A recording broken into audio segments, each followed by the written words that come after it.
The Hall of Inheritance had no windows. Zeth-Kai architects considered stars a distraction from proper thought. Above the tiered council floor, a living mural of genetic lineages flowed in silver threads. 12,000 years of selected blood, purified castes, and wars won by those they called fit to rule. Every name that mattered was encoded there. Every civilization that had resisted the Zeth-Kai was listed below, in dimmer light under the same final annotation: absorbed. At the center dais stood High Commander Karl, armored in black ceramic and pale bone filigree, the symbols of command embedded directly into his carapace cloak. Around him sat his war council, strategist cast admirals grown for predictive cognition, logistics prefects bred for retention, and doctrinal archivists who could recite campaigns millennia old without pause. They were not merely officers. They were proof to themselves that hierarchy was biology and victory was inheritance. A sphere of data unfolded above them, showing sol space in ghost blue wireframe. Helios Gate glowed at the map's edge, one of the key transit choke points between Terran Union territories and contested frontier sectors. Around it, Zeth-Kai fleet icons formed converging rings. "Final review," Karl said. His voice carried the clean confidence of someone who had never had to ask whether his worldview might be wrong. "Humans." An archivist touched a control node. Images flashed across the sphere. Marathon phalanxes collapsing in dust. Napoleonic cannon lines. Trench warfare from Earth's old world wars. Pacific carrier engagements, Mars orbital sieges, asymmetric insurgencies, drone swarms over unnamed deserts, cyber wars, colony rebellions, belt skirmishes, and simulations run by human academies themselves. Tens of thousands of conflicts indexed and translated. "We completed full spectrum analysis," the archivist said. "Human war record indicates persistent disorder, high casualty tolerance, emotional command leakage, cultural glorification of improvisation." A soft ripple of contempt moved through the chamber. Geniarch Vectal, elder of the Purity Academies, tapped one long talon against his armrest. "Their defenders call this adaptability," he said. "Incorrect. Genetic variability presents as unstable behavior under stress. Their species confuses contamination for innovation."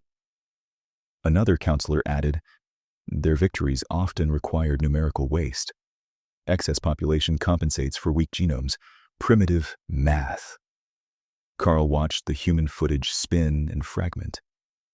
"And yet," he said, "their propaganda frames this history as resilience." "Propaganda is what the weak use when selective breeding fails," Vectal replied. Karl nodded once, as if the point had always been obvious. "State strategic conclusion." The archivist did not hesitate. "Terran Union capacity for coordinated resistance is overestimated by neutral polities. If command nodes are severed in opening operations, human response collapses into unstructured local defense. Projected capitulation window: 21 to 34 standard hours in core sectors, 70 in outer colonies." "Acceptable," Karl said. He stepped down from the dais and paced beneath the lineages, a living descendant of a doctrine that had never been forced to evolve because it had never truly been challenged. "For 12 millennia," he said, "history has taught one law. Superior bloodlines inherit the stars. Civilizations that mistake noise for strength disappear." He looked up at the rotating image of Earth, then at Mars, then the spread of habitats through the belt. "Humans are a species of lucky mutations and loud myths," he said, "dangerous only to themselves." This time, the chamber did laugh. Outside the hall and dockyards that ringed Thronespire Prime like knives around a throat, warships powered up in disciplined silence. The Imperial core phalanx formed at anchor in perfect geometric planes, hulls polished like obsidian mirrors. Boarding crucibles loaded, kinetic lances calibrated, comms jamming arrays tested against archived frequencies from extinct empires. Every system reflected Zeth-Kai certainty. Control the center, remove the head, and the body dies. No one in command asked what happened when the body had learned to think with every cell. Admiral Nia Okafor hated ceremony, and the Terran Union Defense Council had built an entire culture around it as little as possible. No marble halls, no genetic banners, no officers bred for one cognitive niche and forbidden from crossing caste lines. Just tired people, overlapping responsibilities, and data running hot through too many channels to centralize. At Union Fleet Command, a converted shipyard station above Luna's far side, she stood in a glass briefing room with sleeves rolled, coffee gone cold, and the latest Zeth-Kai movement projections layered over civilian traffic routes. Her staff was mixed by design.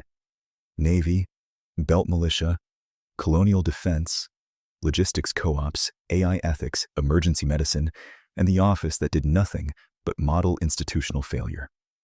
Commander Elias Park, Operations, flicked two fingers and expanded the Helios gate feed. Their fleet concentration just crossed the threshold for exercise. This is invasion staging, Admiral. By doctrine? Asked Okafor. By common sense, Park said. At the end of the table, Dr. Imani Reyes adjusted her lenses and pushed a packet forward. She led the Strategic Memory Directorate, a role half the old powers mocked until they saw its outputs. I've run their command signatures through the memory engine. They're following canonical Zeth-Kai decapitation patterns almost line for line. Different hull classes, same brain. On the wall, the engine produced scenario trees, each branch annotated with historical analogs. From Terran civil wars to frontier insurgencies to simulation, only campaigns humans had fought against themselves for the sole purpose of finding failure points before someone else did. They really did study us, Reyes said. But they read us wrong. They cataloged brutality, not adaptation. They think we endure command collapse by accident. We train for it. Okafor gave a brief nod. Captain Hale. Thomas Hale appeared as a live feed from Ceres orbitals, grease on one cheek and manufacturing schematics behind him. He wasn't Navy. He was Belt Cooperative Defense, nominally civilian, practically indispensable. Civilian rigs are already reconfiguring. We can turn 37 extraction platforms into dual-use foundries in 18 hours if Union signs emergency charters. 48 hours for full munitions profile. Autonomous tug swarms? Park asked. Hale grinned, humorless. Cheap, ugly, and mean. We can seed mobile mine lattices with self-repair routines. They hit one segment, 4 tugs drag replacement charges into place. Field doesn't die unless they erase every tug.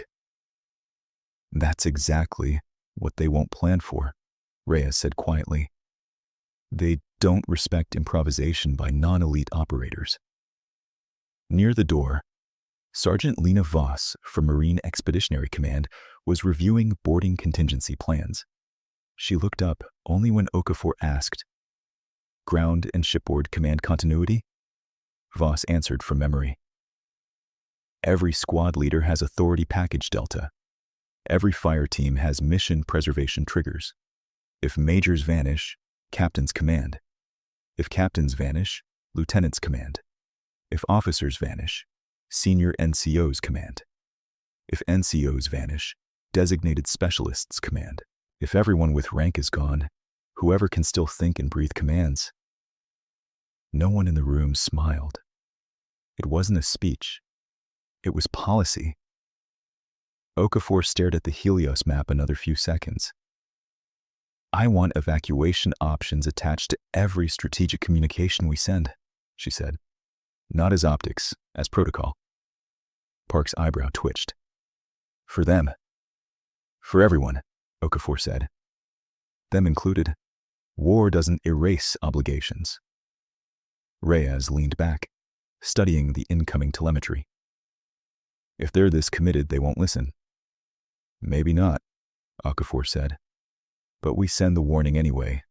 Complete records, open tactical papers, projected casualty curves, civilian corridors, all of it. If they ignore it, no one gets to say they weren't told. Through the glass behind her, station personnel moved at a controlled run. No panic, just acceleration. Dock cranes shifted from commerce to defense loadouts. Medical ships began quiet departures to pre-planned triage orbits. In another bay, cadets drilled comms black scenarios where all command traffic cut at once, and they had to build a coherent response from fragments. Humans had many flaws.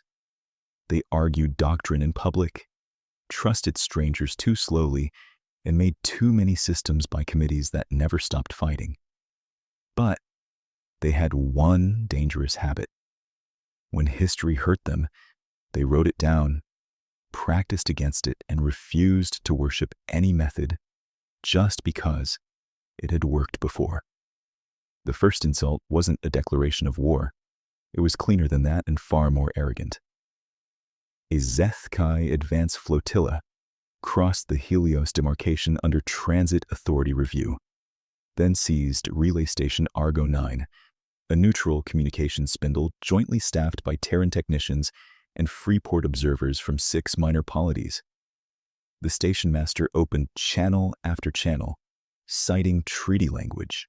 The Zeth Kai Commodore answered with a legal brief older than most species in the quadrant: sovereign preemption rights under imperial security doctrine. Then they spaced the observers by category. By the time Union rescue craft arrived, the relay had been stripped, its data cores mirrored, and a single beacon left active on emergency frequency.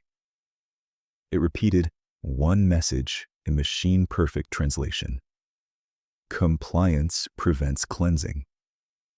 Across Terran networks, people watched the body count estimate climb.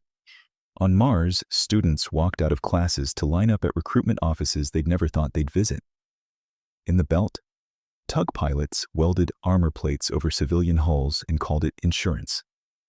On Earth, Parliament members shouted through emergency sessions while hospitals switched to casualty surge modes they had prayed to never use.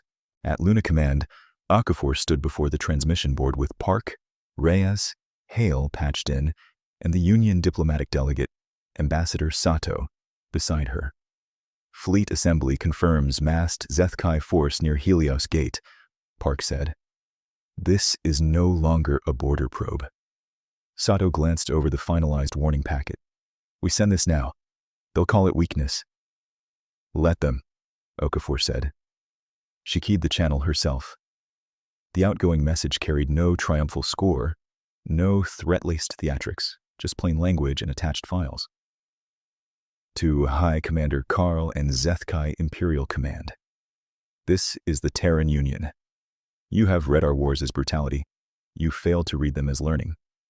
Withdraw now. Attached.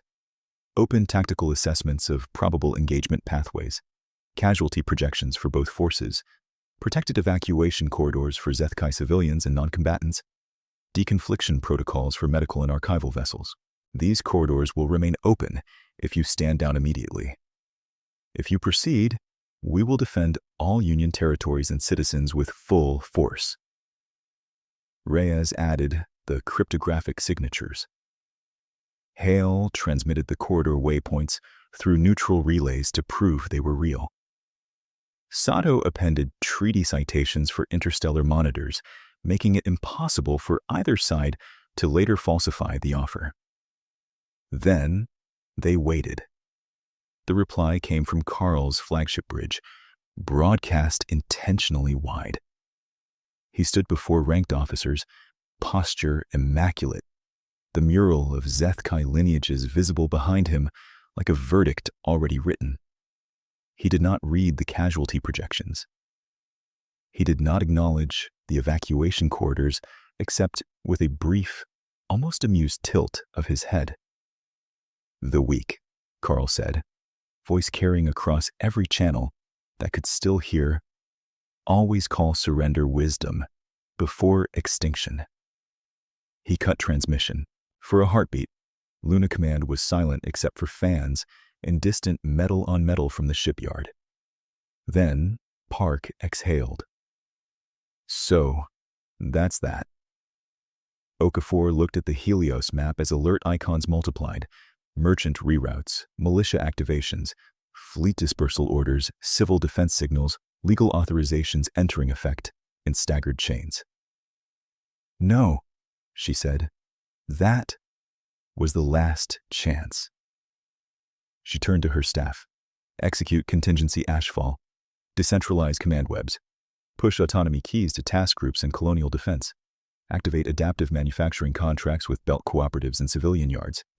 Memory Directorate goes live support to every theater command, no bottlenecks." "Hospitals?" Sato asked. "Protected status reaffirmed on all channels," Okafor said. "Including theirs. We don't become them." Hale's voice crackled through from Ceres. "Foundries are switching now. You'll have munitions streams inside a day." Reyes was already typing, feeding fresh enemy signatures into models that had waited years for this exact pattern. "If he opens with decapitation strikes, we scatter by design and let him think he's succeeding." Voss stepped into frame from the corridor, helmet in hand. Marines loaded and briefed. Boarding rules confirmed. Okafor gave the smallest nod. "Tell them this, Sergeant. Nobody gets to panic because comms go dark. Nobody waits for permission to do the right thing." "Aye, Admiral." Beyond Luna, fleets burned to readiness, not in elegant imperial shapes, but in distributed knots that looked like clutter until you tracked how they moved. Separate, resilient, prepared to survive being cut apart. Civilians who could leave, left. Civilians who couldn't were routed into shelter grids and escort lanes. On thousands of screens, the Union warning replayed beside Carl's laugh, and something old and stubborn hardened across human space. Across. The Zethkai had studied every human war they could find. Now humans would show them what those wars had taught. The order left Carl's flagship less than 3 minutes after his broadcast ended. "Advance all echelons through Helios transit envelope," he said, standing at the center of the command well as if carved there. "Operation Clean Inheritance begins now. Primary objective: sever Terran command architecture. Secondary objective: force capitulation declarations from core habitats before outer systems can organize." Around him, the bridge moved with rehearsed precision. Strategist cast coordinators fed targeting solutions into layered tactical glass. Jamming officers initialized spectrum blankets designed from extinct civilizations' emergency bands. Boarding control adepts checked pod trajectories down to fractional tolerances. On the main projection, human fleet markers near the gate were sparse, scattered, and, at first glance, badly positioned. A younger operations prefect clicked his mandibles in restrained satisfaction. "They are not massing for line engagement," he said. Disorganized response pattern confirmed. Carl did not smile. Smiles were for peers. This was instruction. "They have never faced species-level optimization," he replied. "Signal all wings. Strike with doctrinal purity. Do not chase local resistance. Remove central cognition." The Helios gate flared as the first Zethkai spear columns translated in. Their ships emerged in mathematically staggered intervals to avoid collision wake, then immediately unfolded into attack geometries polished across centuries. Dark hulls flashed with engine plasma, and then went cold stealth for approach. Kinetic lances armed, comms nets synchronized. At the edge of the gate's sensor horizon, human picket ships pivoted and burned hard, broadcasting warning pings and retreat vectors. To Zethkai eyes, it looked like fear. Predictable, said Tactical Archivist Surratt from Carl's left station. They are preserving hulls for later bargaining. Negative, said another officer. They are routing to EOS Belt. Carl flicked 2 talons, expanding the map. EOS was a broad, debris-rich zone of shattered rock, dead prospecting rigs, and abandoned refinery skeletons orbiting a dim red dwarf outpost route. Poor visibility. Heavy clutter. Exactly where weaker navies ran when they wanted to delay inevitability. Then we grant them one, Carl said. Pursue. Full suppression package. By the time the Imperial Vanguard reached EOS Belt, the first real exchange had already begun. Human rearguard destroyers came about from behind tumbling nickel-iron masses and fired spread salvos too wide to be lethal, more harassment than challenge. Zethkai point defense shredded them in glittering sprays. Undisciplined firing, Surratt observed. Carl watched the feed with detached calm as one human ship took a direct lance through the spine and broke in 2. Escape pods kicked out in panic clusters. Another human corvette vented atmosphere in a white geyser before spinning into a rock field.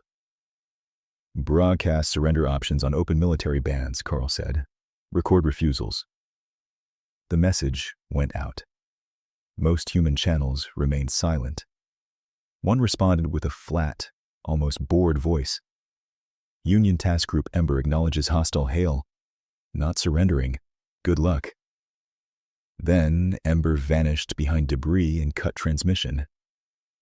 The first 38 minutes of EOS looked exactly like a ceremonial execution. Zethkai strike ships penetrated outer defense knots, dropped boarding crucibles onto 3 human logistics holes, and collapsed 2 relay satellites with precision lance work. Their jamming fields rolled outward in overlapping petals, turning broad sectors of local comms into static. Human losses climbed quickly. Escorts crippled, drone tenders gutted, a marine transport forced to self-scuttle before capture. From Carl's command, the telemetry painted a clear pattern. Terran force fragmentation under pressure, command channels failing, local groups retreating without central guidance. Capitulation window tightening, Surratt said. Current model, 26 hours for major habitat compliance. Carl inclined his head. Advance to Phase 2. Decapitation strikes on command signatures. Launch kill chain package halberd. Long-range missiles streaked out, each carrying warheads tuned for hardened command nodes and known Union relay architecture. Zethkai cyber cells punched into compromised channels, injecting falsified withdrawal orders and ghost signatures designed to trigger human inter-unit distrust. Simultaneously, boarding pods accelerated toward a cluster of ships flagged as possible task force command vessels. Everything about it was doctrinally flawless. Everything about it should have worked. Instead, as halberd impacts began landing, the human formation did not collapse so much as dissolve on purpose. Task Group Ember split into 6 independent elements and stopped behaving like a fleet. One element went dark and drifted cold through iron dust. Another burned directly into a jamming pocket and started transmitting old civilian weather data on military frequencies.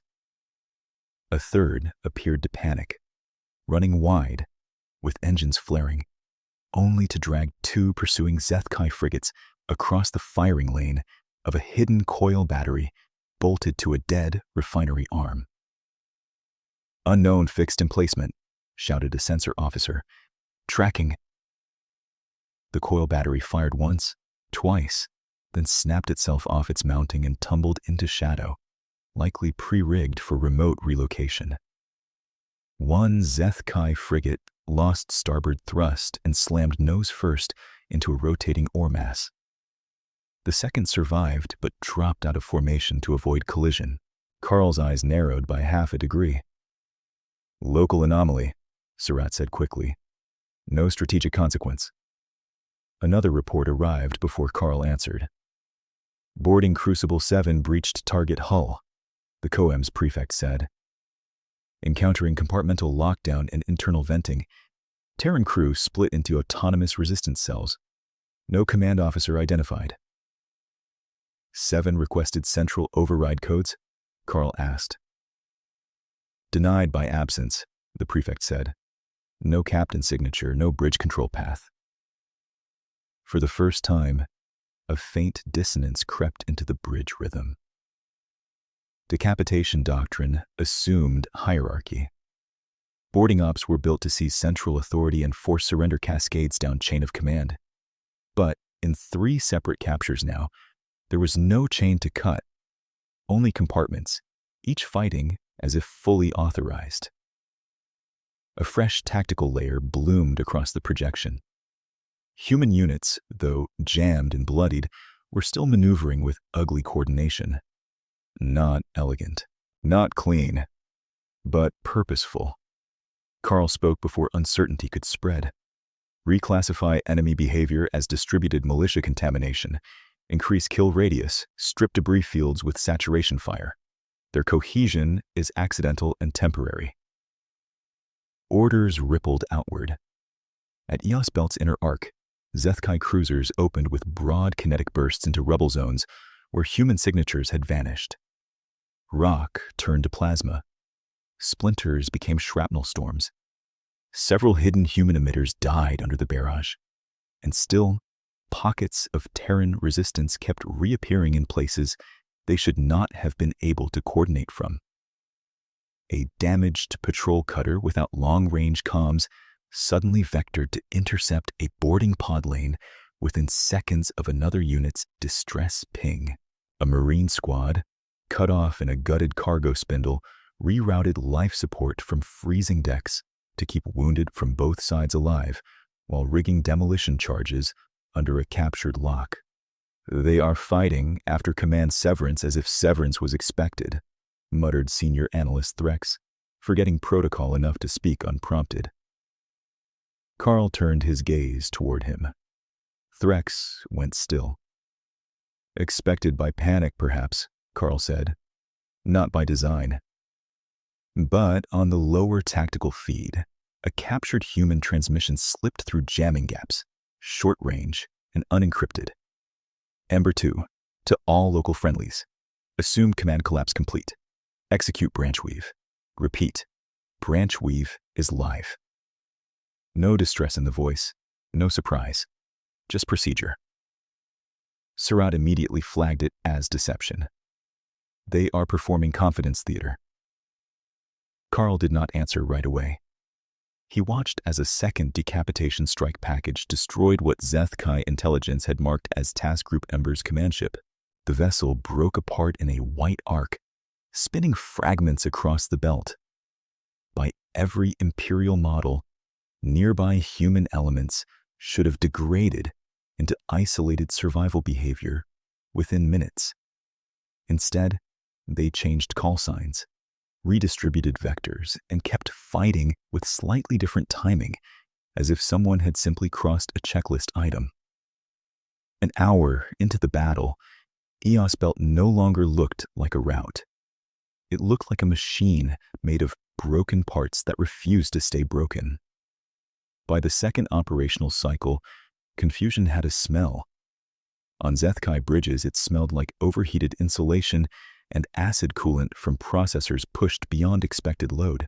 On Carl's flagship, it smelled like discipline under strain. Status. Carl's single word cut through overlapping reports. Halberd achieved projected strike lethality against high-probability command nodes, Surratt said, voice clipped. Confirmed destruction of 9 targets.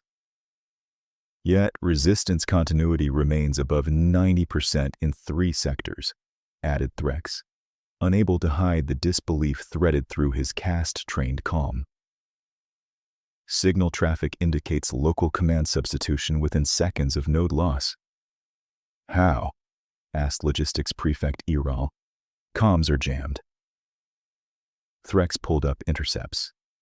Human bursts were short, narrow, often line-of-sight laser flashes bounced off debris, sometimes even coded engine flares read by optical AI. crude by Imperial standards, hard to suppress in clutter. They are not depending on central bandwidth, Threx said. They are operating with pre-authorized autonomy packages. Decision rights are diffused. Surratt clicked in irritation. Diffused authority is inefficiency. Not if practiced, Threx said before he could stop himself. A silence hit the bridge like a pressure wave. Contradicting a strategist cast superior in front of Carl bordered on career death. Carl studied him, then looked back to the tactical sphere. A crescent of Zeth-Kai icons pressed deeper into Eos, but with each kilometer gained, their formation geometry frayed. Not from heavy losses, those were still within acceptable bounds, but from 1,000 minor disruptions. No model had weighted correctly.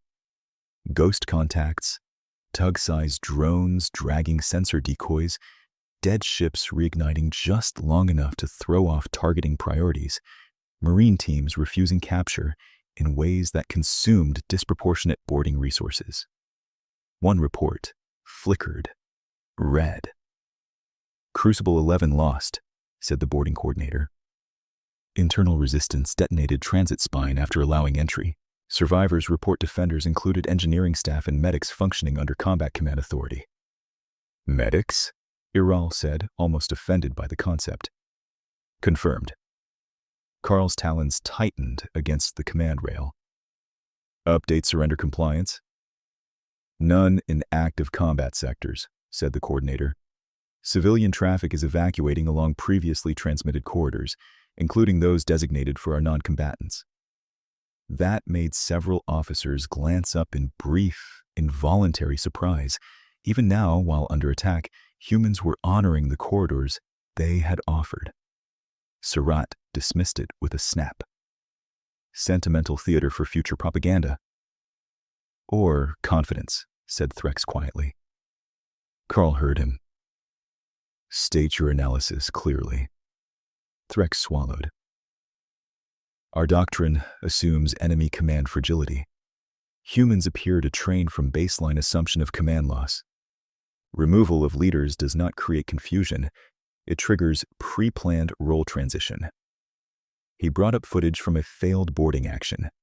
A human lieutenant dead, then a sergeant taking command without pause, then a technician taking over when the sergeant fell. They institutionalized succession at microscale. Iral bristled. That is chaos by another name. That is resilience by another architecture, Threx said. The words hung there, treason adjacent, but supported by the data surrounding them like a cage. Carl shut the feed with a gesture.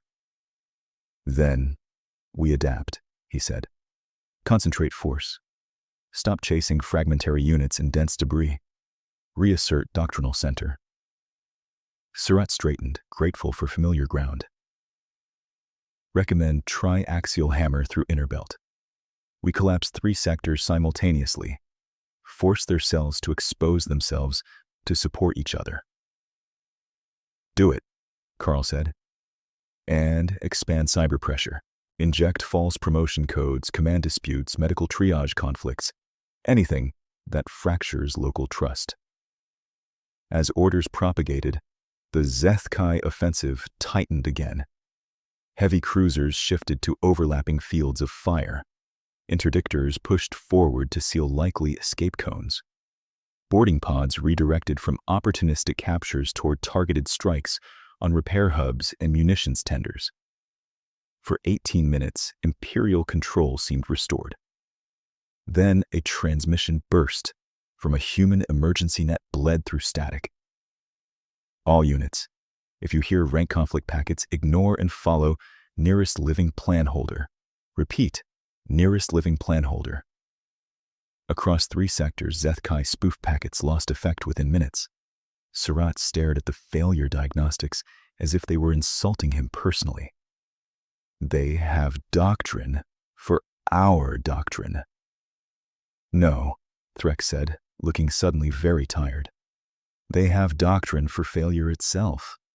Even Carl did not correct him this time. In the outer ring of Eos Belt, aboard the cruiser Inheritance Spear, Sub-Commander Kell was not bred for grand strategy. He was line cast command, aggressive, obedient, sharpened for execution. He had spent his career believing that uncertainty belonged to lesser species. Now he stood in a gunnery blister watching a tactical screen fill with problems no one had named in his training. "Target lock on Terran Destroyer Marking 5, said his weapons officer. "Fire." The lance tore across vacuum and should have cored the target.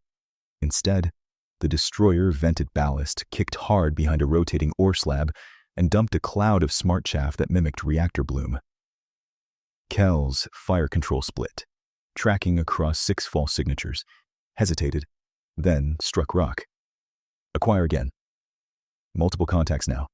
Unknown priority." Kell tasted anger. "They are improvising." His officer hesitated. "Sir, yes, improvising." The word felt wrong in his mouth, like admitting gravity had become optional. On another feed, their sister ship Sovereign Proof reported successful destruction of a human command frigate, followed 7 minutes later by incoming coordinated attacks from 3 vectors that required exactly the kind of local initiative the destroyed frigate had supposedly provided. "They should be degrading," Kell said. No one answered. Comms crackled with clipped updates from nearby Zethkai units. Boarding teams bogged down by compartment traps, jamming domes pierced by low-tech line relays, marine detachments facing resistance from cooks and mechanics fighting under what sounded like fully legal authority. Everywhere, the same bewildered refrain in different tones. They are still organized. Kell opened a command channel to Sector Control. "Request clarification on Terran command state." The reply came after a delay longer than regulation allowed. "Terran command state is contested. Maintain pressure." Contested was not a category in Imperial schooling. There was intact, damaged, or collapsed. Contested implied something alive in between. In the carrier bay below, wounded Zethkai from a failed boarding wave were brought in faster than medics could process. Kell watched through a translucent floor panel as triage officers made decisions by caste priority, sending lower-line soldiers to delayed care so strategist blood casualties could receive immediate treatment. One of the delayed soldiers, young, armor split open at the thorax, grabbed a medic's wrist and rasped, "Humans sealed my suit before retreat." "Why?" The medic pried free without answering. Kell looked away first. He did not report that moment upchain. Back on Carl's flagship, the War Council reconvened in emergency posture while battle still raged. Holographic projections stuttered with live damage reports. Casualty bars rose, still lower than human totals, but no longer comfortably one-sided. Worse than losses was uncertainty, predictive confidence intervals widening with every hour. Geniarch Vectal appeared by secure link from Thronespire, voice sharp with ideological irritation. "You are allowing narrative contamination," he said. "Humans perform desperation theatrics, increase punitive strikes until their disorder consumes them." Sirat bowed his head fractionally. "We are applying maximum doctrinal pressure consistent with fleet integrity." "Then your pressure is insufficient." Carl cut in before the exchange became a public fracture. "We are not discussing doctrine purity. We are discussing outcomes." Vectal's eyes hardened. "Outcomes follow purity." Carl let the silence lengthen, just enough to remind everyone who commanded fleets, not academies. "Outcomes follow reality," he said at last. That sentence landed like a crack in polished stone. Threx, pale by Zethkai standards, pushed forward a revised assessment. "If current patterns persist, Projected capitulation windows are invalid. Human local command persistence extends conflict duration beyond initial resource assumptions. Recommend operational pause to remap engagement architecture. Pause? Vectel hissed. Before mammals? Before entropy, Threx replied. Several officers flinched. No one had used that word in Imperial strategic chambers in generations. Carl looked over the battle sphere where Eos Belt glowed with active fires and drifting hulls. He had expected the first clash to be instructional, a demonstration that would force the Terran Union to choose surrender over annihilation. Instead, the battle was becoming exactly what he had promised his council it would not be: a contest. He issued orders in a tone flattened to iron. All wings, execute regroup pattern Cinder around inner Eos anchor points. Maintain offensive screens but withdraw exposed pursuit elements from debris density thresholds. Recover boarding survivors where feasible. Recalculate targeting priorities for distributed command suppression. Surratt blinked. Hi, Commander. That creates the appearance of retreat. It creates time, Carl said. Vectel's link flared. You cannot signal uncertainty. Carl turned toward the pickup node, and for a moment the bridge saw the man beneath the doctrine. Furious, controlled, refusing panic by force of will. Then, do not call it uncertainty, he said. Call it refinement. He cut the Academy channel without formal dismissal. Across the belt, Zethkai's ships began peeling back by measured increments, still firing, still dangerous, but no longer pressing blindly into every shadow. Human units did not pursue recklessly. They harried, probed, and faded, as if satisfied to let the Empire breathe just long enough to notice what had changed. In the command well, Threx lowered his voice to near private range. They wanted this phase, didn't they? Not victory, exposure. Carl kept his eyes on the shifting map. They wanted us to commit assumptions, he said. And we did. Carl did not answer. Beyond the armored hull, Eos Belt spun on. Rock, flame, wreckage, silent bodies, rescue transponders blinking in dark. The first clash had not ended. It had opened. And somewhere inside the tangled human network he had dismissed as loud myths and lucky mutation, someone was already preparing the next lesson. The next lesson arrived before the heat sinks on the first one had cooled. Carl's regroup pattern. Cinder pulled exposed Zethkai elements toward inner Eos anchor points, stable pockets between debris currents where formation discipline could be rebuilt. It should have given them breathing room. Instead, it gave humanity a map. What followed did not come to Carl as a face-to-face enemy council on a clean tactical stage. It came as stacked telemetry, intercepted command fragments and manufacturing signatures that should not have existed. Terran traffic from Luna command channels, partly encrypted, partly bait, carried familiar names and clipped voices. Eos inner arcs, now showing enemy consolidation at anchors 1 through 4, Commander Park said in one recovered burst. They're tightening their shape. A second voice, tagged Dr. Reyes. Good. Shapes are easier to break than swarms. Then a high-noise industrial feed from Ceres orbitals, source tag Thomas Hale, audio clipping under machinery roar. You wanted adaptive manufacturing live in one cycle. It's live. Visuals stitched from that feed were worse than the audio. What had been an ore separation line was stripped to bare frames and repurposed into munition rails. Civilian weld crews moved beside naval inspectors. Fabricators stamped mine casings in ugly rapid batches. Autonomous tug drones, boxy, cheap, never meant for war, queued by the hundreds while technicians slammed new firmware into them like medics doing battlefield surgery. Extraction platforms 31 through 37 are now dual-use foundries. Hale said in a later packet. Not elegant, but they spit metal like a volcano. We're pushing replacement charges, decoy pods, and threaded mines straight into EOS by civilian tow lanes. Park's voice again, doubtful. That output curve isn't possible. Wasn't possible yesterday, Hale corrected. Today, we're angry. In EOS Belt itself, the first tug swarms arrived under minimal escort, hiding in debris shadows and dead transponder signatures. They dropped mine nodes in staggered webs, then kept moving, each tug carrying 1 or 2 spare charges and a simple instruction tree. If node lost, replace nearest gap. If path blocked, reroute.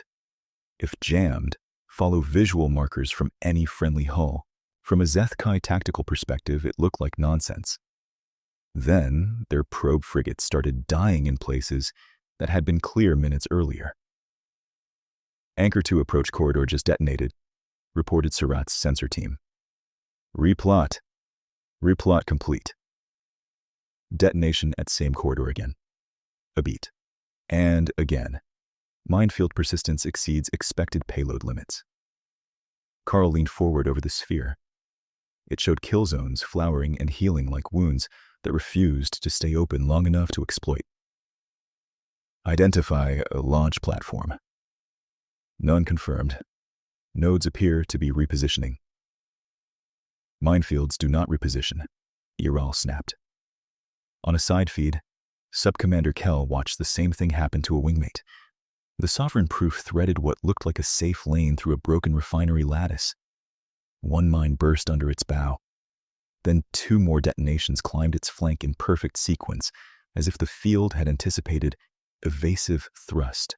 The frigate rolled, engines flaring, and hit a secondary cluster that should not have existed there yet. Over open tactical, Kell heard the wing captain's final transmission. Field is moving, field is move. Static. Back on Carl's flagship, Threx overlaid likely human logistics routes and found the impossible answer immediately. They weaponized civilian tow infrastructure, he said. Autonomous tug swarms are maintaining mine topology in real time. We are not engaging fixed defenses. We are engaging a self-healing denial network. Surratt's jaw set. Then target the tugs. We are, said a gunnery controller. There are too many. They are sub-signature, low emission, and replacing each other faster than we clear them. Another alert flashed. Human munitions expenditure, projected to decline after first clash losses, was rising instead. Irhal stared at the numbers. Their supply should be exhausted.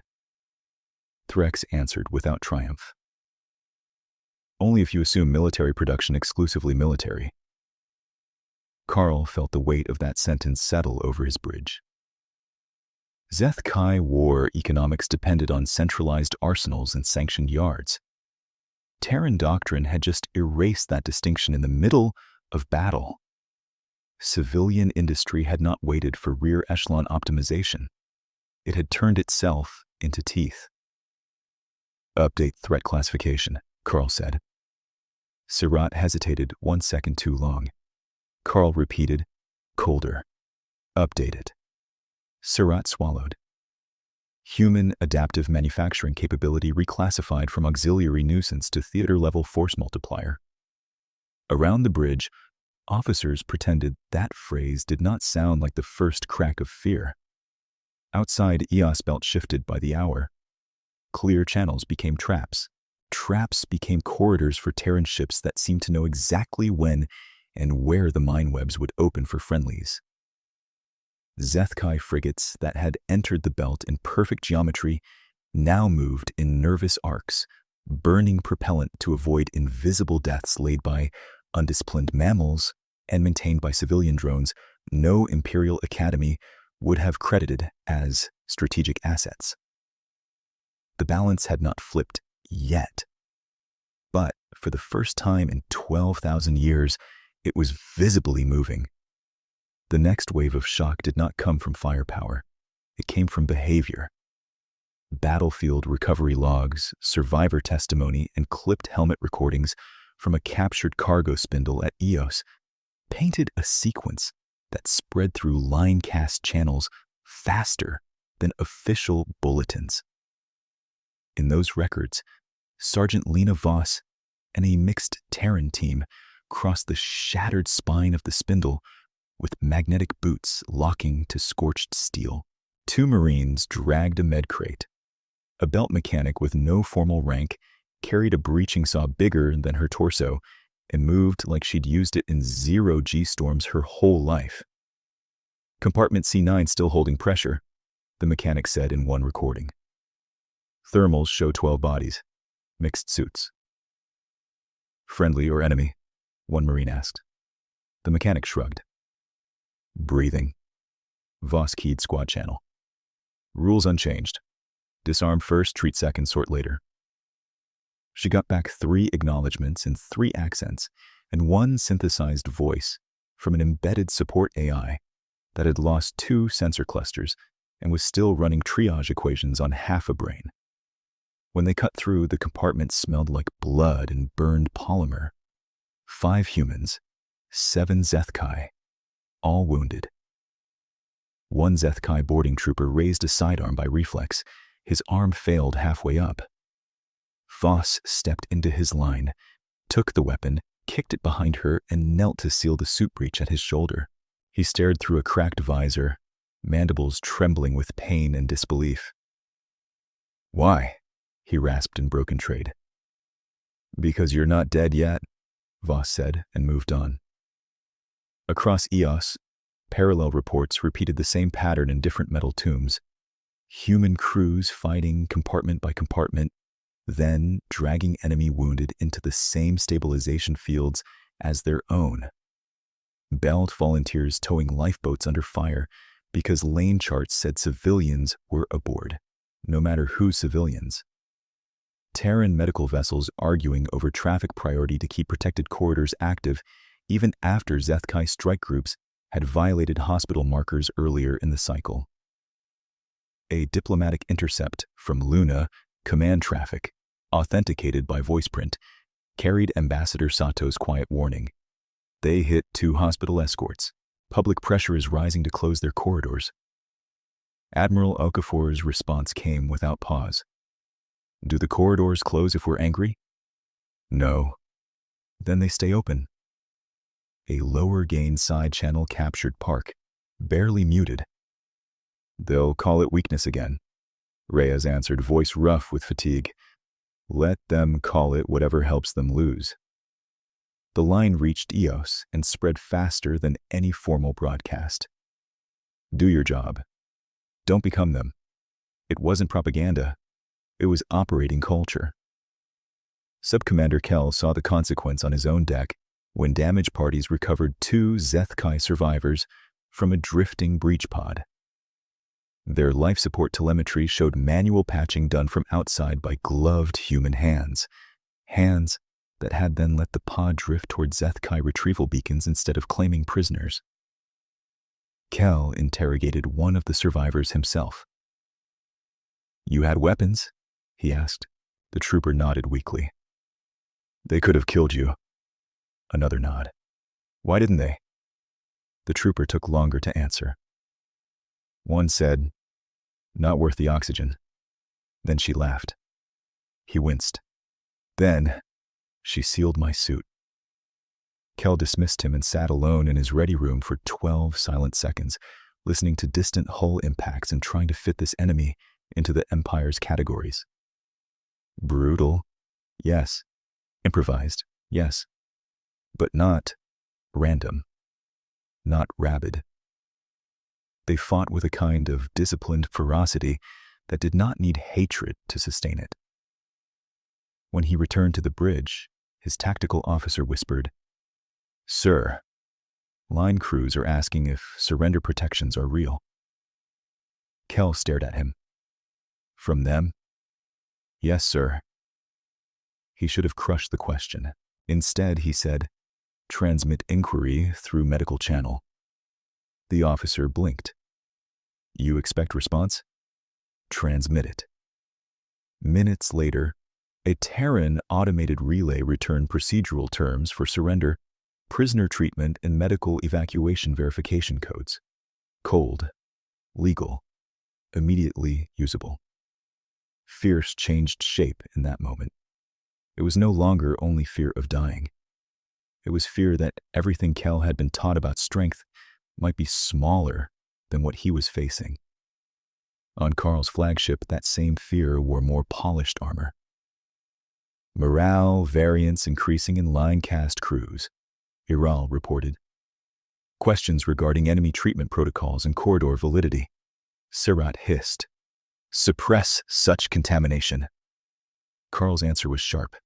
No. If we suppress questions, they become rumors. Issue command bulletin. Any crew may access verified surrender and medical codes without penalty. Discipline remains.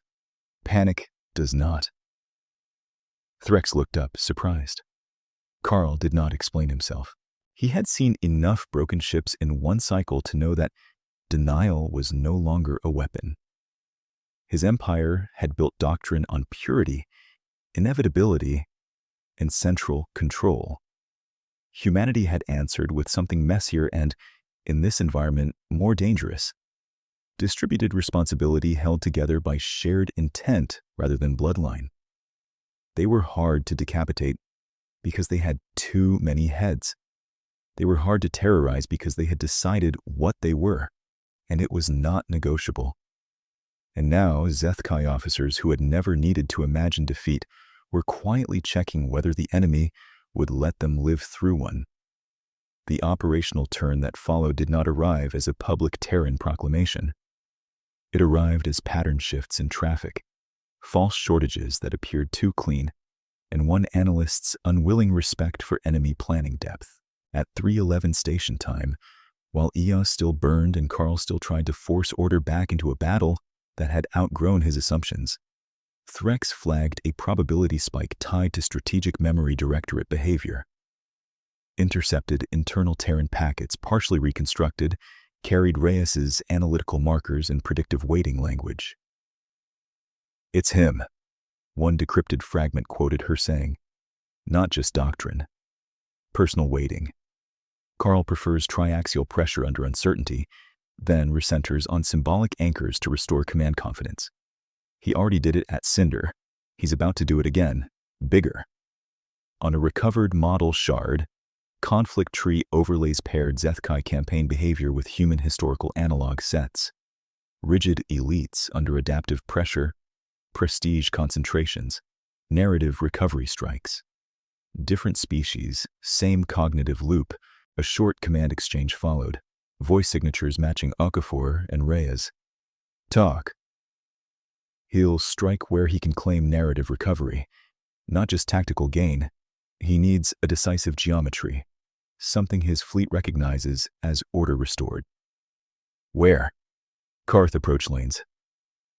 Another burst, this time from Hale's industrial channel before formal request traffic reached him. Admiral, if you need believable logistics collapse, I can give you ugly. We'll leak foundry overload signatures, push decoy shortages, let them see tug losses on channels they're already scraping. Then Okafor's order, distributed through decentralized Terran nets in compressed form. Forward to all task groups. Operation Weavehook. We bleed in public, rebuild in private, and herd him where the map is mean. Threx presented the intercept set to Carl with risk brackets and confidence bands. Sirat read the same evidence and exhaled through contempt. Or they are simply failing and performing noise to mask panic. We are treating theater as prophecy. They can do both, Threx said. Carl watched live feeds as Terran icons pulled back from anchor contests, abandoning hulls, venting stores, transmitting clipped arguments across open bands about shortages and command friction. It looked like strain finally overcoming improvisation. Sirat leaned into that picture. Terran logistics degradation confirmed along outer supply spines. Adaptive mine persistence dropping in 2 sectors. Recommend exploitation. Commit heavier elements to break the retreat before they can reconstitute. Threx studied the same feed, dropping where we can see it. Carl weighed both and made the call that fit his doctrine and his moment. All fleets transition from Cinder to Pursuit Doctrine Halcyon, drive through Eos into Karth, approach lanes, prepare Imperial Core phalanx for decisive engagement. Even before the full order propagated, the first phalanx elements began moving, massive black holes sliding into alignment, crewed by the Empire's purest war lineages, and armed for annihilation. Within seconds, hidden Terran listening arrays caught the command burst. Zeth Kai signals teams watched the echo traffic ripple outward and knew the enemy had hurt everything that mattered. In Eos, the trap closed in layers. As Zeth Kai pursuit elements pushed through weakening mine sectors, dormant tug swarms reignited and stitched fresh fields across their flanks, not to destroy outright, but to compress movement options toward the Karth corridor. Drone clouds painted false thermal blooms that drew Imperial fire into empty debris. Human raider groups hit fuel tenders and vanished before response wings could lock. Then, the memory engine's deeper predictions started paying in blood. Every time Carl's commanders chose the optimal containment response, Terran counter units were already in motion because the response had been forecast hours earlier from historical pattern libraries. Frigates arrived to intercept ghosts, while real strikes hit elsewhere. Boarding crucibles landed on decoy hulls, rigged as pressure bombs. A Zeth Kai heavy cruiser turned to protect a threatened anchor and ran directly through a lane of fresh thread mines laid 9 minutes before by civilian tugs it never detected. Subcommander Kell watched the operational display deform from offensive wedge to stressed line to survival braid. Sector control is requesting fallback vectors, his officer said, voice thin. Denied? Kell asked. Pending high command. Another alarm. Then another. One by one, proud ship names dropped from active list to unknown, crippled or gone. Kell looked at the Karth approach overlay and understood, with a cold clarity that felt like betrayal, that the humans were no longer reacting. They were conducting. On Carl's bridge, the same realization arrived as an aggregate error rate. Our predictive confidence has collapsed below 40%, Threx said. Surratt snapped. Because they are irrational. No, Threx said. Because they are adaptive faster than our model revision cycle. Carl spoke without taking his eyes off the sphere. Current initiative? No one answered immediately. Finally, Iral said what none of them had ever had to say in that tone. Contested. Carl straightened. Not for long. He opened fleet-wide command and let every surviving hull hear him. Imperial forces. This is High Commander Carl. We are not broken. We are converging for decisive action at Karth Ridge. Hold formation integrity. Preserve engines. Any unit unable to fight withdraws by marked medical lanes. No shame is attached to survival under command order. All remaining combat elements prepare to strike as one. Intercept stations logged the speech. Terran response traffic spiked immediately, disciplined and brief. He's going all in, Park said on one captured channel. Reyes's reply followed over a mapped gravity shear file for Karth.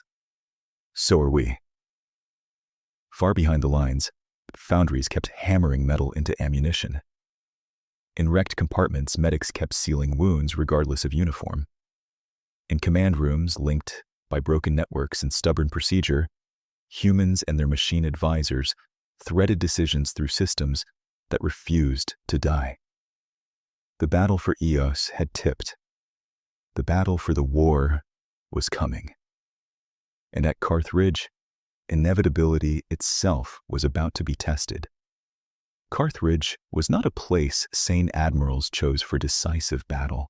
Two tidally locked moons, Carth Minor and Carth Black, hung so close around their parent giant that gravity folded and tore in hard bands between them. Every navigator in known space had charts of the shear corridor highlighted in warning red.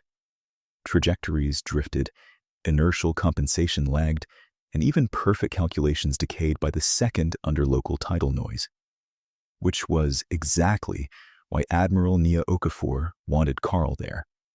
On her command deck aboard TUS Resolute, the main tactical globe showed the ridge as a narrow throat of blue-black distortion.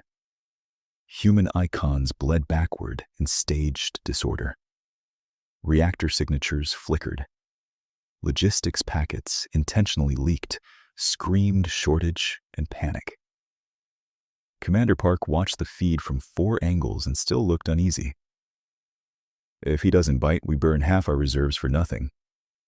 Dr. Reyes never looked up from the memory engine output. He'll bite. He needs a single shape he can point to and call control. The ridge gives him geometry, and his doctrine worships geometry. From Ceres, Thomas Hale's image bounced with lag. Behind him, foundry sparks rained like meteor showers. Your thread-shot stations are buried and armed. Civilian tugs are in place for screen deployment. Don't ask what they look like from my side, Admiral. Okafor allowed herself a thin smile. Ugly. Beautifully ugly. Good, she keyed fleet-wide. All units, weave hook final stage. Keep selling collapse until the phalanx commits. Do not close early. Repeat, do not close early. Acknowledgements flashed in too many accents to count.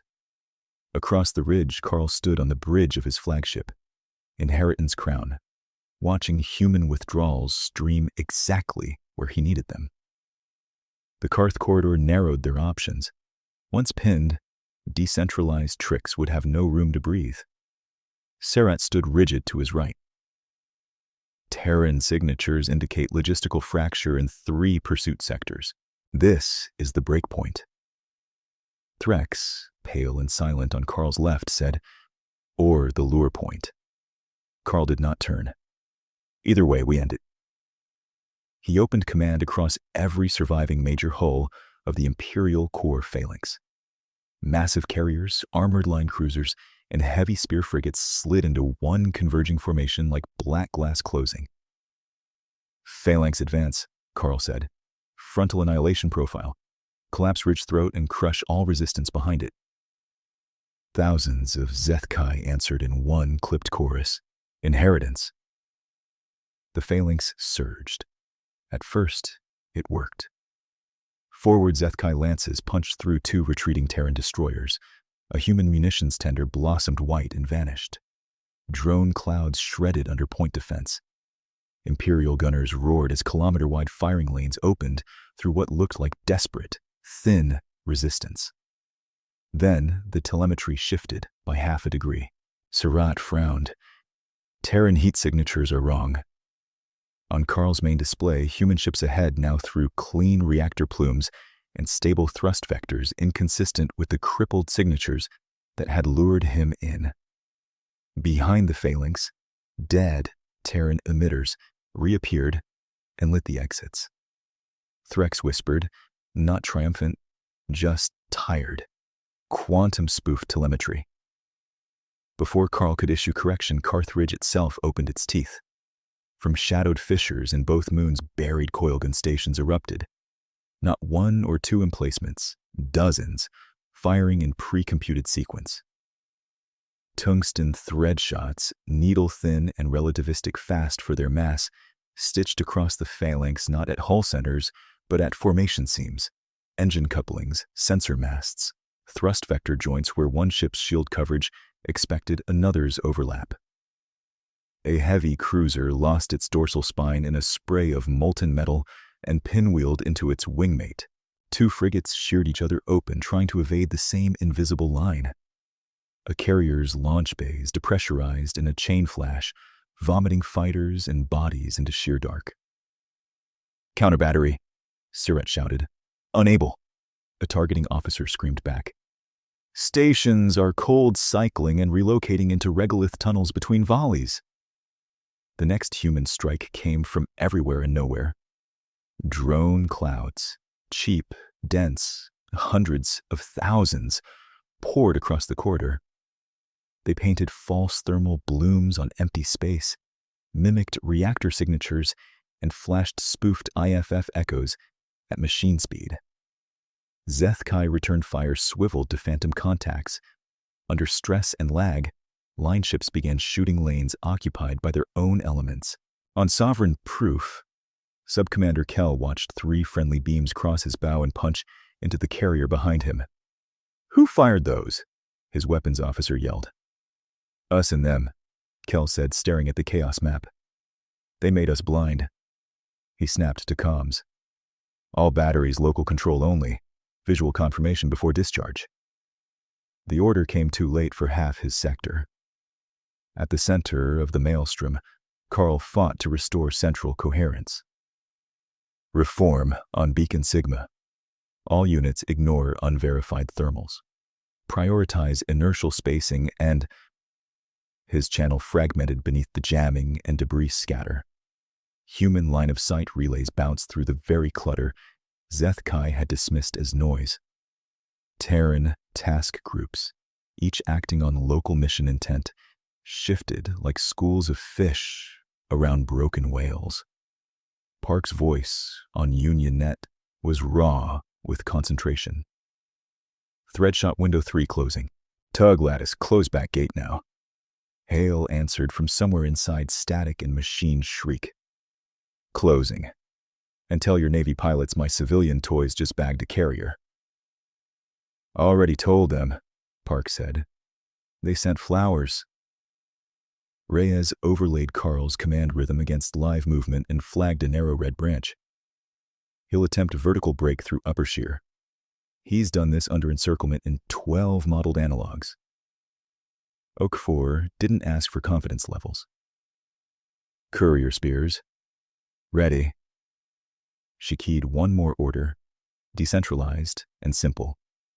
All nodes, execute spearfall. Hours earlier, Terran courier ships, small, fast, usually built for message and med-priority transit, had burned to near-relativistic velocity on pre-computed vectors beyond the ridge. Now, with local command webs feeding micro-adjustments in real time, they came back in. On Zeth-Kai scopes, they appeared as ghost spikes. Too fast, too small. Too late. The first kinetic spear hit a phalanx battleship already reeling from threadshot damage. Its bow disappeared in a white cone, and the rest of the hull folded like wet paper. The second and third spears struck command relays, decapitating not crews but communication architecture. A fourth missed by meters, bent by shear, then punched through a munitions train and ignited half a sector. Carl felt the deck lurch as shockwaves from near misses hammered Inheritance Crown. Consoles died and rose. Surratt grabbed a rail and bared his teeth. Order full withdrawal, Carl rounded on him. Through where? No one answered. The corridor behind them had become a moving mine lattice, self-healing under tug swarm control. Ahead was Terran fire. Above and below, gravity shear shredded precise thrust plans into guesswork. Threx said very softly, Hi, Commander. We are fixed. Another impact slammed them a flagship. Lights stuttered to blood-red emergency strips. Somewhere aft, armored bulkheads screamed. Across open channels, Imperial voices that had sounded immortal 2 hours earlier became fragments of panic, discipline, prayer, and final coordinates. Engine cluster gone. Requesting medical lane verification. Formation lost, formation lost. We cannot hold. Carl clenched both talons on the shattered command rail and finally saw it without doctrine, without lineage, without the Academy's comforting lies.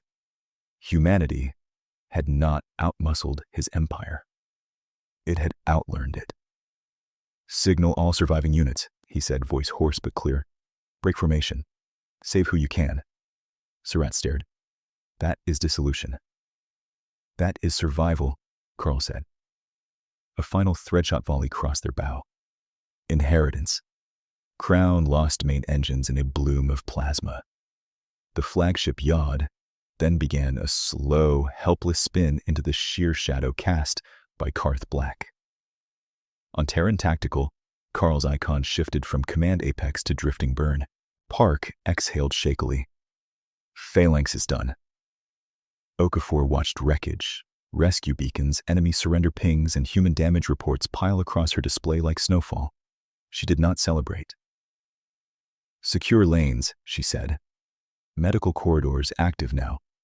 Boarding teams to the Crown. Alive, if possible. Voss answered first. Marine teams moving. Reyes looked at the fading red ring around Carl's ship and said, he read all our wars. Okafor kept her eyes on the screen. He just skipped the part where we changed. The shuttle that carried Sergeant Lena Voss and her breach team to Inheritance Crown shook with micro-impacts from drifting debris.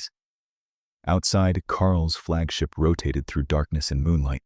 Hull ruptured in 3 places, one flank burning blue from coolant fire. Rules? Asked Corporal Jin, checking a rifle he probably wouldn't fire. Voss maglocked her helmet. Same as always. If they shoot, we end it. If they drop, we don't. They docked against an emergency maintenance lock, half crushed by shrapnel. Breach charges blew inward. Smoke, sparks, and the metallic stink of hot blood rolled out. Inside, they moved through corridors where Imperial murals had charred into abstract ghosts. Twice, they passed Zethkai guards kneeling beside wounded officers, weapons on the floor, hands visible. Command deck? Voss asked in trade. One guard pointed without speaking. When the Marines reached the deck, the doors were already open. No ambush. No last stand. High Commander Carl was on one knee amid dead consoles and hanging cables. His carapace cloak was torn away at the shoulder. Dark blood ran from a scalp split above one eye. Around him, 6 surviving bridge officers stood unarmed with wrists clasped behind their heads. Surratt was among them, face rigid with humiliation and shock. Threx sat against a bulkhead, one leg splinted with torn uniform and wire. Carl looked up as Voss entered. His gaze flicked over human armor, patches, improvised sealant on one Marine's glove, a medic drone hovering at shoulder height like a metallic wasp. There was no triumph in their posture. Just work. He drew one breath that sounded like broken glass and spoke loud enough for every recorder to catch. I surrender to Terran Command, record it. Voss keyed open channel to Fleet Command. Resolute, this is boarding team Voss. We have High Commander Carl alive. Surrender declared on deck. Request command acknowledgement. Open net. A beat. Then Admiral Nia Okafor's voice, steady and carrying across the wrecked flagship, across Zethkai and human channels alike. Surrender accepted, High Commander Carl. You will stand trial alive. For a moment, no one moved. Then Carl bowed his head once, not to Voss, not to her squad, but to the fact of the sentence. Alive, he repeated, almost disbelieving. Voss stepped forward, magnetic boots clicking on fractured plating. She holstered her sidearm, took restraint bands from Jin, and held them out for Carl to see. Hands. Carl extended them without resistance. The bands tightened with a soft tone. Surratt made a strangled noise. Hi, Commander. Carl cut him off without looking. Enough. Threx gave a shaky laugh that was half pain, half relief. At least now the dataset is complete. Voss glanced toward him. Medic. The drone zipped over, scanning Zethkai vitals and flagging urgent bleeds, including enemies first. A Marine knelt by Threx and began sealing his splint.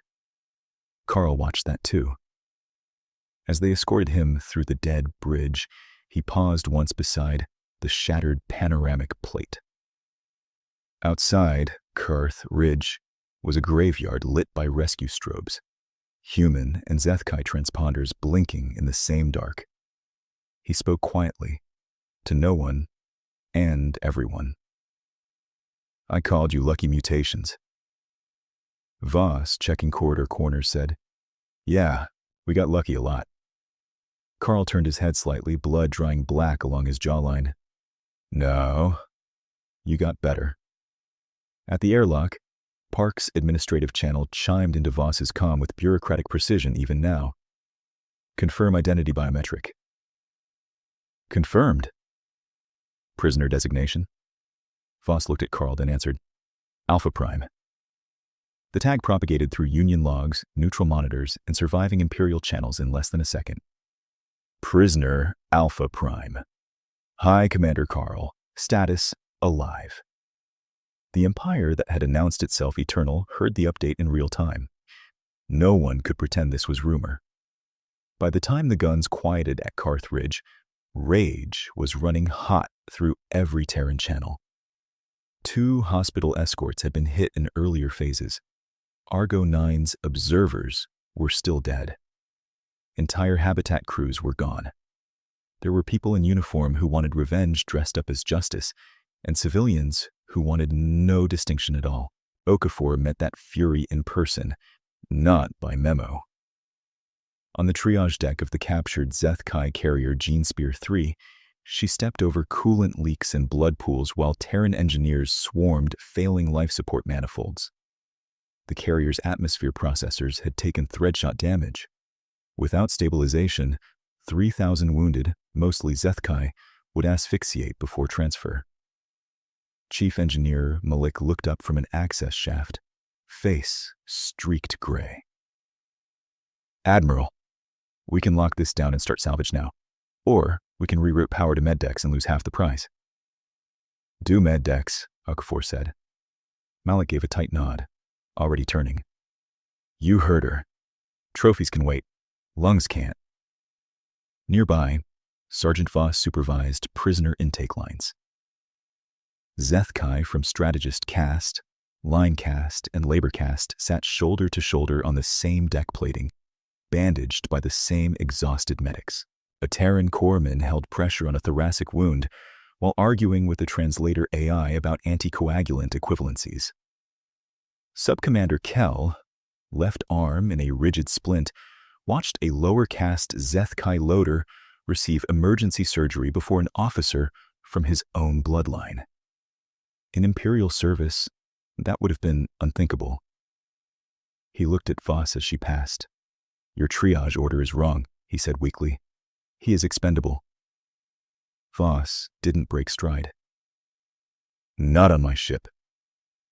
At the far end of the bay, a fight almost started when a Terran Marine recognized the insignia of a Zethkai crewman linked to hospital strikes.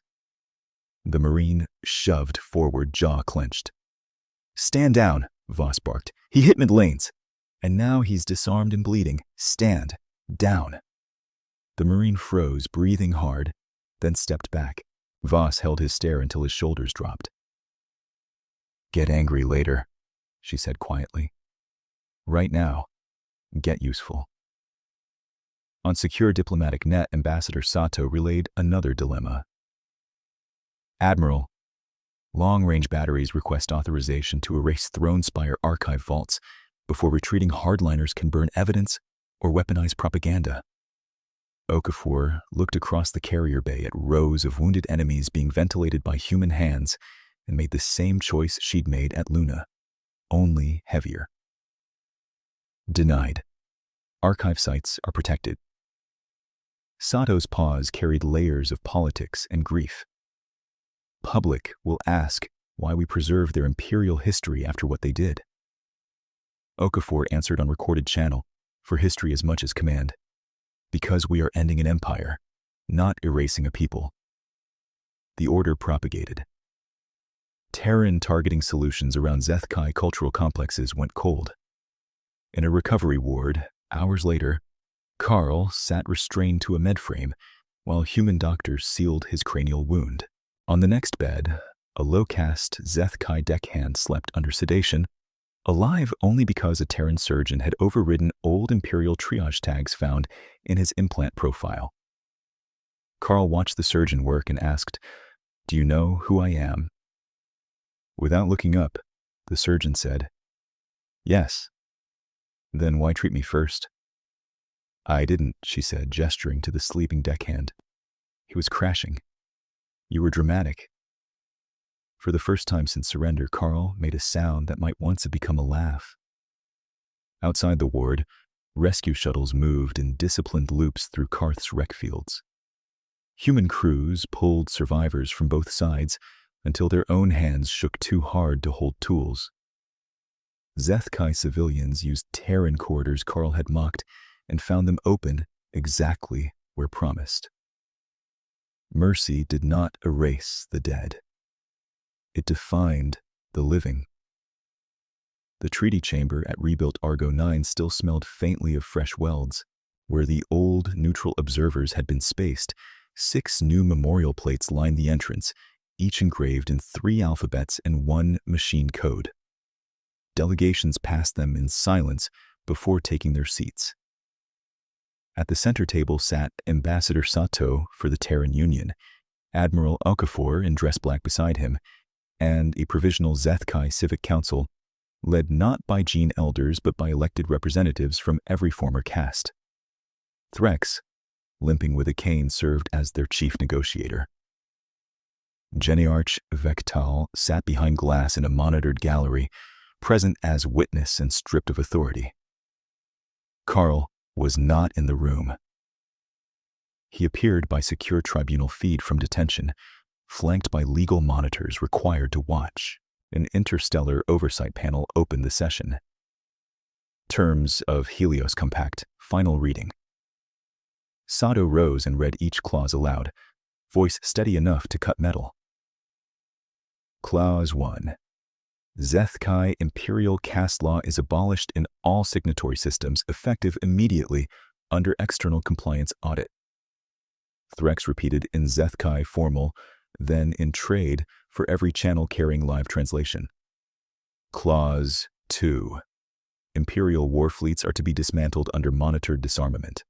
Restricted defensive constabulary limits are established by population and threat index. No lineage exemptions. Clause 3. Genetic supremacy doctrines, enforcement structures, and educational mandates are classified as crimes against sentience under compact law. In the gallery, Vectal hissed and tried to rise. Security drones pivoted as one. He sat. Clause 4. Preserved cultural and historical archives are protected sites. Revision, destruction, or lineage falsification is prohibited. Clause 5. Protected medical corridors and non-combatant evacuation standards used in this war become binding interstellar protocol for all future conflicts among signatories. When Sato finished, he set down the document and looked directly at Threx. "Do you assent?" Threx's hand shook once on his cane.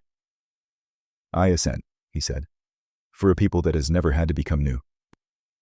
Okafor signed. Sato signed. Threx signed. Oversight seals burned into the treaty surface in blue-white light. Across the system, dismantling started before applause could. At Helios dry docks, Terran and Zeth Kai crews together cut weapon spines out of captured and surrendered hulls. Lance capacitors were craned into smelters. Boarding crucibles were broken down for civilian pressure vessels. Children from former labor castes watched through observation glass as symbols that had ruled their lives were turned into scrap. Then came the tribunal. The courtroom was plain by design. No banners, no lineage mural, just law and cameras. Carl stood in restraint gray, wounds healed, posture still straight from habit, if not certainty. Chief Arbiter Leon addressed him. "High Commander Carl, you are charged with aggressive war, unlawful targeting of protected medical assets, caste-enforced sentience crimes, and command responsibility for mass civilian death. How do you plead?"